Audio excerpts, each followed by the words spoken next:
हाँ सर। तो सबसे पहले आज लोकतंत्र के चौथे स्तंभ के माध्यम से आज झारखंड राज्य की 3.25 करोड़ जनता को एक संदेश देना चाहेंगे कि आखिर झारखंड राज्य का गठन किस उद्देश्य के साथ हुआ था। कोई राज्य अगर नया बनता है तो उद्देश्य होता है, उस उद्देश्य की पूर्ति के लिए सरकार कार्य करती है। लेकिन आज जिस उद्देश्य की पूर्ति के लिए इस राज्य का गठन हुआ था, चारों तरफ से सरकार, इससे पूर्ववर्ती सरकारें विफल नजर आ रही हैं। इससे पहले आज 8 महीने से हम लोग आंदोलन कर रहे हैं। हम लोग जहाँ जहाँ गए, सरंडा के अगर जंगलों में गए तो वहाँ अवैध रूप से वनों के लकड़ियों की कटाई हो रही है। अगर धनबाद के कोयला क्षेत्र में गए तो अवैध रूप से अरबों का कोयला का कारोबार किया जा रहा है। कल गुमला क्षेत्र से आए, वहाँ बॉक्साइट का अवैध कारोबार चल रहा है। यानी चारों तरफ से झारखंड का लूट चल ही रहा था। इसी बीच एक बहुत बड़ी साजिश, गहरी साजिश, सोची समझी साजिश के तहत भाषाई अतिक्रमण, ये आंदोलन जो इसका आगाज ही हुआ था भाषा को लेकर, आज पुनः हम लोग फिर वहीं आकर खड़े हो गए। भाषाई आंदोलन, कोई भी राज्य बनता है उस राज्य का सृजन का आधार होता है। आज अगर भारत देश की बात करें तो 1953 में सबसे पहले 2 राज्य आमने सामने आए थे, तमिलनाडु और आंध्र प्रदेश। तमिलनाडु तमिल भाषा के लिए सुरक्षित किया गया और आंध्र प्रदेश तेलुगु भाषा के लिए। यानी भारत का जो पहला राज्य बना अलग हिंदुस्तान बनने के बाद, वो भाषा के आधार पर ही बना था। यानी भाषा का महत्व होता है। 1960 में फिर 2 बड़े राज्य आपस में टकराते हैं, महाराष्ट्र और गुजरात। उस समय बॉम्बे राज्य हुआ करता था। बॉम्बे राज्य 2 भागों में बढ़ जाता है, एक महाराष्ट्र बनता है और एक गुजरात बनता है। तो कहीं ना कहीं ये आंकड़े स्पष्ट कहते हैं कि जो नए राज्यों का गठन किया गया उसका मैक्सिमम आधार था भाषा, संस्कृति, परंपरा। उसी उद्देश्य के साथ अलग झारखंड राज्य बना था कि यहाँ की भाषाओं को संरक्षित किया जाएगा, यहाँ की संस्कृति को विशेष संरक्षण दिया जाएगा। लेकिन चूंकि राज्य बनने के बाद यहाँ के हुक्मरान रहें या फिर यहाँ सरकार में बैठे लोग रहें, उन्होंने केवल अपनी सुनी, इस राज्य की कोई सुधि लेने का प्रयास नहीं किया। आज उसी क्रम में मैं सबसे पहले जो भी भाषाएं ऐड की गई हैं उन भाषाओं का एक भाषा के नाते सम्मान करता हूं। भोजपुरी हो, मगही हो, उर्दू, अंगिका हो, एक भाषा के नाते मैं सम्मान करता हूं। लेकिन वो भाषाएं मेरे राज्य की नहीं है। अतः मैं अपने राज्य में अंगीकृत अभिक्षेत्रीय और मातृभाषा के रूप में मैं इसका समर्थन नहीं कर सकता हूँ, क्योंकि मेरे राज्य का निर्माण ही हुआ था। यहाँ के लोगों के तबके के जो नीचे हैं उन्हें विकास करना है, उसमें भाषा भी महत्वपूर्ण आधार होती है। जिस प्रकार कश्मीर में सेव लगता है, किंतु वही सेव अगर हम तमिलनाडु और केरल की माटी में लगाने जाएंगे तो वहां फिट नहीं बैठता है। यानी मिट्टी के अनुसार फसल लगते हैं, मिट्टी के अनुसार भाषा का सृजन होता है। और झारखंड राज्य की माटी में भी बहुत सारी भाषाओं ने जन्म लिया है, जिनमें कई जनजातीय भाषा हैं, क्षेत्रीय भाषाएं हैं। लेकिन उसके बावजूद वर्तमान में जो परिस्थिति देख रहे हैं भाषाई अतिक्रमण को लेकर, लगातार बिहार और यूपी राज्य की भाषाओं को, कभी कभी बंगाल की तो कभी उड़ीसा की भाषाओं को यहाँ थोपने का प्रयास किया जाता है। इससे क्या होगा कि झारखंड की संस्कृति पतन होगा। और किसी भी व्यक्ति को अगर समाप्त करना है तो बड़े बड़े विद्वानों ने कहा है, उस व्यक्ति को लाठी, डंडे और हथियार से ना मारिए, उसकी भाषा, संस्कृति और साहित्य से मार दीजिए, वह इंसान, वह समाज स्वतः नष्ट हो जाएगा। तो स्पष्ट झारखंड को नष्ट करने का प्रयास चल रहा है। इसीलिए आज लोकतंत्र के चौथे स्तंभ के माध्यम से झारखंड की जनता जनार्दन तक संदेश देना चाहेंगे कि आज आप लोग एकजुट होकर अपनी लड़ाई को लड़ें। नहीं तो आने वाले दिनों में हमें एक अपनी सभ्यता, अपनी संस्कृति को अपने स्वयं अपने हाथों से, अपनी आंखों के सामने नष्ट होते हुए देखना होगा। किसी भी इंसान को अगर दमन करना है तो बहुत सारे चीजें होती है, लेकिन आज के दौर में देखा जाए तो 3 चीजों में उसको डैमेज कीजिए।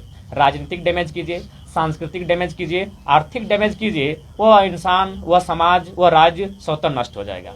राजनीतिक डैमेज हम लोग नहीं हो पा रहे हैं क्योंकि हमारी आबादी है, हमारे विधायक चुन के जा रहे हैं। हम लोग राजनीतिक डैमेज नहीं हो रहे हैं, लेकिन ये लोग लगातार सांस्कृतिक डैमेज कर रहे हैं, भाषाई छेड़छाड़ कर रहे हैं। आर्थिक डैमेज हम लोग हो चुके हैं। आज अगर सांस्कृतिक डैमेज होता है तो कहीं ना कहीं हमारा पतन होगा। पहली बात मैं स्पष्ट कहना चाहूँगा, एक राजनीतिक व्यक्ति जब वो बात करता है तब वो हिंदू, मुसलमान, जाति, धर्म पर बात करने से बचता है। लेकिन हम लोग आंदोलनकारी है, हम लोग हर विषय पर लॉजिकली बात करना चाहेंगे। सबसे पहले उर्दू की बात करें, आप किसी भी मधु मंसूरी की बात करें या फिर हमारे नागपुरी कलाकार मजबूल खान की बात करें, उन्होंने नागपुरी भाषा में गीत गाया है। यानी उर्दू राष्ट्रीय भाषा है। यदि राष्ट्रीय भाषा को क्षेत्रीय भाषा आप साबित करने में लगे हैं तो फिर कुड़माली, संथाली, मुंडारी, इसको अभी नेशनल लैंग्वेज और इंटरनेशनल लैंग्वेज बनाया जाए। तो कहीं ना कहीं 1952 में जो पाकिस्तान से कटकर बांग्लादेश भी बना था, उस समय एक बहुत बड़ा हेडलाइन छपा था कि धर्म पर संस्कृति की विजय। इंटरनेशनल न्यूज बना था कि धर्म पर संस्कृति की विजय। यानी दोनों पक्ष मुसलमान थे, लेकिन भाषा के आधार पर 2 देश का निर्माण हुआ था। यानी भाषा का महत्व होता है, भाषा संस्कृति का आधार होता है। ठीक उसी प्रकार भोजपुर क्षेत्र की भाषा है, भाषा का हम सम्मान करते हैं। अंग की भाषा अंगिका है, मगही मगध क्षेत्र की भाषा है, हम उस भाषा का सम्मान करते हैं। लेकिन जो लोग, यह भी सत्य है कि रांची, धनबाद, बोकारो में भोजपुरी बोलने वाले लोग रहते हैं, लेकिन ध्यान देने वाली बात है वे लोग प्रवासी हैं, और प्रवासी लोग काम करने के उद्देश्य से आते हैं, वे व्यापार करने के उद्देश्य से आते हैं। उनको यहाँ इस क्षेत्र में उनको भाषा, उनकी संस्कृति को संरक्षण नहीं मिलना चाहिए, क्योंकि हमारे लोग भी महाराष्ट्र में रहते हैं, हमारे लोग गुजरात में रहते हैं, हमारे लोग तमिलनाडु में रहते हैं। वे लोग एक प्रवासी के तौर पर वहाँ कार्य करने के लिए जाते हैं, किंतु उनकी भाषा का संरक्षण वहाँ नहीं दिया जाता है, और ये सही है और ये होना भी चाहिए। लेकिन अगर हमारे राज्य के साथ ऐसा होता है तो इससे क्या होगा, हमारी सांस्कृतिक विघटन होगा, और धीरे धीरे जो हमारे लोग हैं वो लगातार हाशिए में जाएंगे। कुछ लोग, कुछ समुदाय, कुछ कबीला तो धीरे धीरे मिट भी रहे हैं, जिनमें असुरी, उनका आप इतिहास देख सकते हैं। असुरी जनजाति जिसने आज लोहा गलाने की प्रथा दुनिया को दिया, आज वो असुरी भाषा भी खत्म हो चुकी है, असुरी जनजाति भी खत्म हो चुकी है। तो इसलिए सरकार को अगर काम करना चाहिए तो झारखंड की जो भाषाएं हैं, चाहे क्षेत्रीय भाषाएं हैं, चाहे जनजातीय भाषाएं, उन पर काम करना चाहिए। लेकिन चूंकि आज भी राज्य को चलाने वाले लोग अन्य राज्यों से हैं, भले मुख्यमंत्री हमारे हैं, लेकिन चलाने वाले लोग अन्य राज्यों के हैं। वे लोग कहीं ना कहीं प्रयास करेंगे कि इस राज्य का विकास ना हो, इस राज्य का उन्नति ना हो, और वे अपने लोगों को यहाँ कैसे शिफ्ट करते हैं। तो इसलिए आज राज्य को सोचना चाहिए, राज्य की सरकार को सोचना चाहिए, और मीडिया बंधुओं के माध्यम से ये संदेश होगा कि ये भाषाई अतिक्रमण पर हम लोग बहुत जोरदार उलगुलान की तैयारी में हैं, और इस बार जो ये उलगुलान होगा ये इसकी अगुवाई स्वयं छात्रगण करेंगे, क्योंकि भाषा कहीं ना कहीं छात्र से रिलेटेड होता है। और हम लोग प्रयास सरकार का ये होना चाहिए कि KG to PG, PG से PhD तक इन भाषाओं में, हमारी जो भाषा, इन पर पढ़ाई कैसी होगी। आज माननीय शिक्षा मंत्री को भी संदेश देना चाहेंगे कि कोई भी भाषा अगर नष्ट होती है तो उसका सबसे पहला कारण है कि आप उसको रोजगार से नहीं जोड़ पाते हैं। आज अगर हमारे युवा अंग्रेजी, कंप्यूटर तथा अन्य भाषाओं की ओर अगर अग्रसित हो रहे हैं, उनकी ओर आकर्षित हो रहे हैं, तो इसका कारण है रोजगार सृजन। तो इसलिए जब तक आप इन भाषाओं को, चाहे क्षेत्रीय भाषाएं हो या जनजातीय भाषाएं हैं, इनके माध्यम से अगर आप रोजगार सृजन नहीं करते हैं तो निश्चय ये उससे उनका मनमुटाव होगा, उन भाषाओं से हमारी दूरी होगी, और वो जब भाषा समाप्त होगी तो वो इंसान भी कुछ सालों में समाप्त हो जाएगा। मैंने कभी मीडिया के सामने इन बातों को नहीं रखा, लेकिन मैंने अपनी सभा में अक्सर रखा। मैंने बाहुबली फिल्म का जिक्र किया था। आप लोग भी चूंकि मीडिया जगत के लोग हैं, बाहुबली फिल्म को मैंने जिक्र इसलिए किया था कि बाहुबली फिल्म में जब पहली बार उस फिल्म के अभिनेता और अभिनेत्री का दृश्य को मिलन होता है, उस समय एक पिंडारी शब्द का जिक्र आता है। आप लोग भी गौर फरमाइएगा। तो उस समय जब पिंडारी शब्द का जिक्र आता है, यानी ये केवल फिल्म का काल्पनिक पात्र नहीं है। आज से 220 साल पहले पिंडारी लोग भारत देश में रहते थे, इसी माटी में रहते थे, इसी माटी में खाते पीते थे, लेकिन आज पिंडारी समाज के, पिंडारी कबीला के एक भी लोग नहीं है। कारण उसकी भाषा समाप्त हो गई, कारण उनकी संस्कृति समाप्त हो गई। आज वे लोग भारत से समाप्त हो चुके हैं। तो इसलिए जब एक संस्कृति को दूसरी संस्कृति पर थोपा जाएगा तो निश्चय ही यहाँ के जो लोग हैं, जो यहाँ की भाषा भाषी लोग हैं, उन्हें अपनी भाषा से महत्व कम और दूसरी भाषा की अट्रैक्शन होगा। क्योंकि जो भाषाएं हैं वो कहीं ना कहीं हमसे थोड़ी संपन्न भाषा है, उनके पास साहित्य है, उनके पास सिनेमा है, और आज सिनेमा घर घर है। तो इसलिए उन भाषाओं का हमारे भाषाओं की तुलना में पकड़ और असर ज़्यादा है। तो इसका दुष्परिणाम क्या होगा कि जो हमारे क्षेत्र की भाषाएं हैं उनका धीरे धीरे ऑटोमेटिक विघटन होता जाएगा। और ये हम नहीं, यूनाइटेड नेशन ऑर्गेनाइजेशन के आंकड़े कहते हैं, वो रिपोर्ट कहती है कि आने वाले 2050 तक झारखंड की 8 भाषाएं, जिनमें असुरी, बिरजिया, बिरोहरी, मुंडारी, इस तरह की 8 भाषाएं हैं जो स्वतः समाप्त हो जाएंगी, क्योंकि सरकार इस पर पहल नहीं कर रही है, इन भाषाओं पर रोजगार का सृजन नहीं कर रही है, और जो इस भाषा भाषी को बोलने वाले जो नए छात्र हैं, जो पढ़ने वाले युवा हैं, इससे दूरी बना रहे हैं। तो इससे परिणाम क्या होगा कि ये भाषाएं समाप्त होगी। और अगर भाषा पर अतिक्रमण होता है तो निश्चय वह व्यक्ति जीवित होकर भी एक मृत व्यक्ति के समान होता है। तो इसलिए आज तमाम मीडिया बंधुओं के माध्यम से राज्य की जनता को संदेश होगा, एक बृहद उलगुलान की तैयारी करें, क्योंकि झारखंड माटी का निर्माण, इस राज्य के बनने का उद्देश्य क्या था, इस उद्देश्य की पूर्ति में कहाँ चूक हुई है, इस उद्देश्य की पूर्ति के लिए क्या करना है, उसको तय करना होगा। आज बड़े दुर्भाग्य की बात है, इस राज्य के प्रथम राज्यपाल माननीय प्रभात कुमार ने एक कथन कहा था कि जिन परिस्थितियों में और जिन साधन संसाधनों के साथ झारखंड राज्य अलग हो रहा है, आने वाले 20 वर्षों में यह राज्य भारत का नंबर 1 राज्य बनेगा। लेकिन आज शिक्षा की बात करें, स्वास्थ्य की बात करें, कुपोषण की बात करें, रोजगार की बात करें, यह राज्य नीचे से टॉप 3, टॉप 4 पर कायम है। तो इसलिए आज राज्य की जनता को सोचना होगा कि उन्होंने जिस सत्ता को बैठाने का कार्य किया है, आज वो क्या कर रही है। इसलिए सरकार से मांग होगी और विभाग से भी मांग होगी। जो विभाग आज कह रहा है कि हम क्या कर सकते हैं, आपको जानकारी होनी चाहिए कि भाषा संरक्षण में बहुत सारा फंडिंग होता है,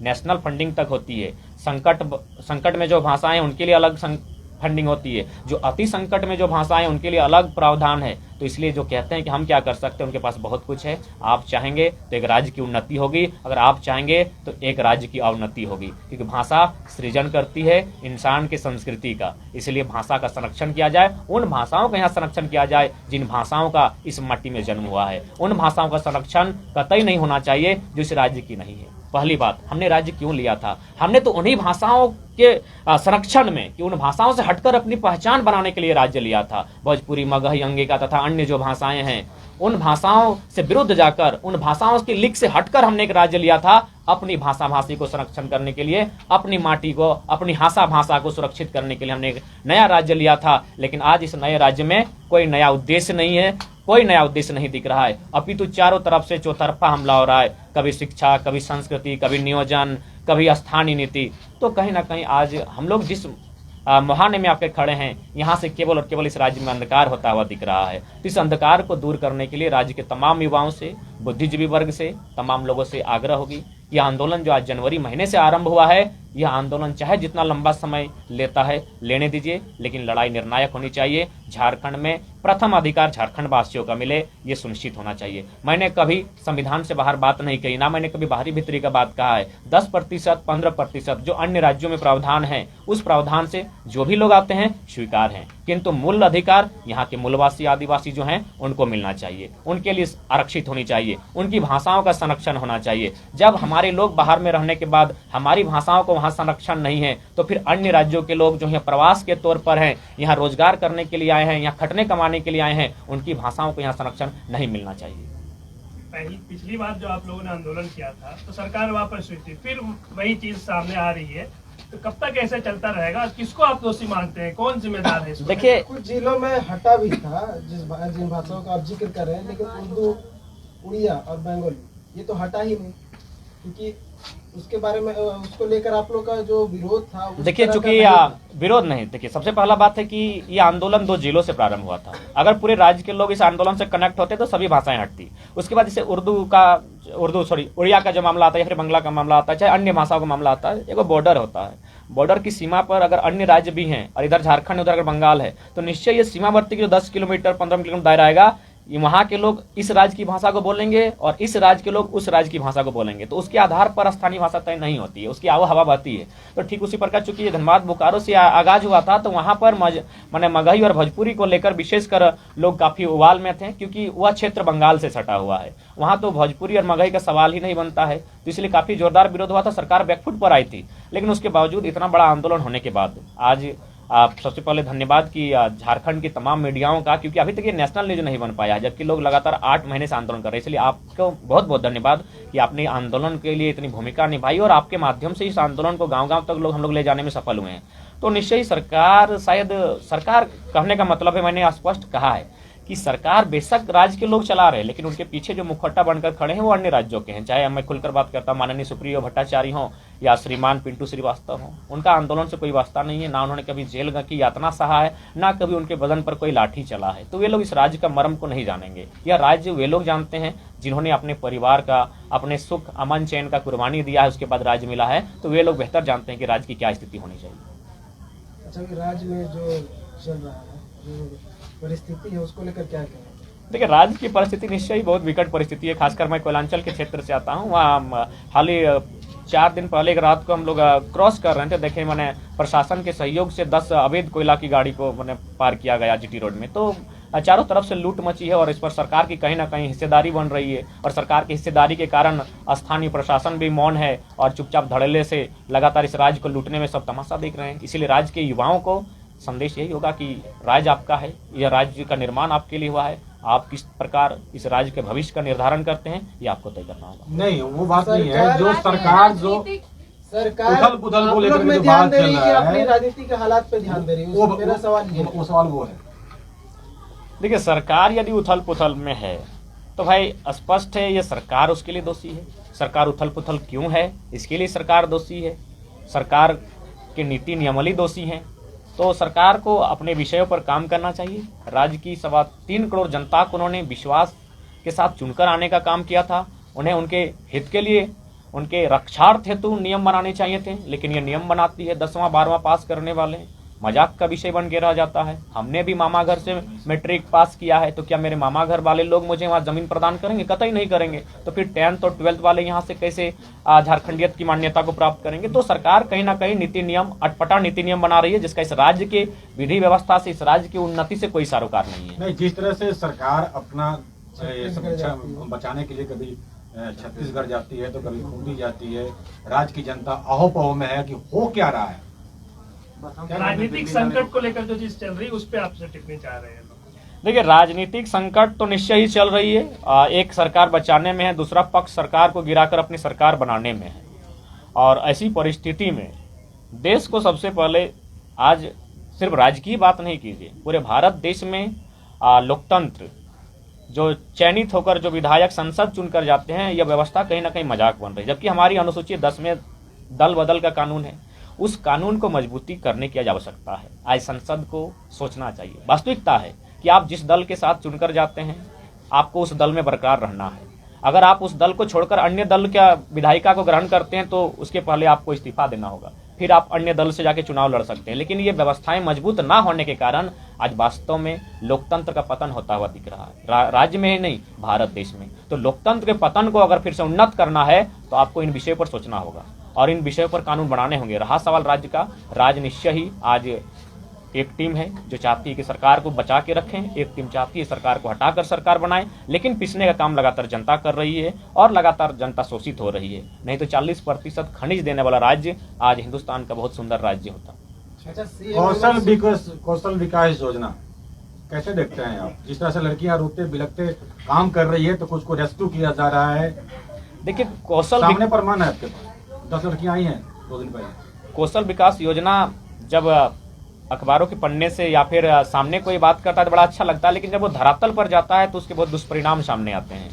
बहुत सारे हमारे बीच नज़दीक के छात्रों ने उस पर प्रशिक्षण लेकर जुड़ने का कार्य किया था, लेकिन अंततः उन्हें निराशा ही लगी। तो कहीं ना कहीं ऐसी योजनाएं, जिनमें योजनाएं तो धरातल पर आती हैं लेकिन उसका मैक्सिमम फंडिंग ऐसे लोगों के पास जाता है जिनका ऐसे कोई सरोकार नहीं होता है। बड़ा दुख का विषय है। हमारे राज्य की बहनें जो इस राज्य को छोड़कर जाती है, एक नौकरानी बनने तक की जिद के लिए वो दिल्ली चली जाती हैं, और यही हमारा राज्य 40% खनिज देने वाला। दूसरी ओर केरल, कर्नाटक से कोई बहन आती है तो वह डॉक्टरनी, नर्स बनकर आती है। तो कहीं ना कहीं इस पर राज्य को सोचना चाहिए और शिक्षा व्यवस्था हो चाहे अन्य व्यवस्था हो, उसमें महिलाओं को कुछ आरक्षण का प्रावधान करना चाहिए ताकि उनकी उन्नति हो सके। विधान एक प्रश्न है, कुछ दिन पहले यहाँ मोराबादी में रोजगार सृजन किया गया था कौशल विकास के माध्यम से। यहाँ से हजारों लोगों की बहाली हुई थी। अब एक तरफ बहाली करते हैं सरकार, दूसरी तरफ से रेस्क्यू कर वापस बुलाया जाता है। ऐसा क्यों हो रहा है? 8,000 बोल के भेजा जा रहा है, 5,000 3,000 सैलरी मिल रहा है और बंधक बना के रखा जा रहा है, गेट बंद कर उनको बाहर नहीं निकलने दिया जा रहा है। एक तो सरकार क्षेत्रों से लड़कियां आ रही हैं। जी हाँ, इसका ताज़ा उदाहरण हमारे तुपचांची प्रखंड से ही। हमारी शौजाती एक लड़की है, उसको इसी तरह योजना के माध्यम से दिल्ली ले जाया गया और फाइनली उसको वहाँ बंधकी बना गया और उसका इस प्रकार से ब्रेन वॉश हुआ कि फाइनली वो लड़की, पता नहीं उसका रेस्क्यू भी हो पाया कि नहीं।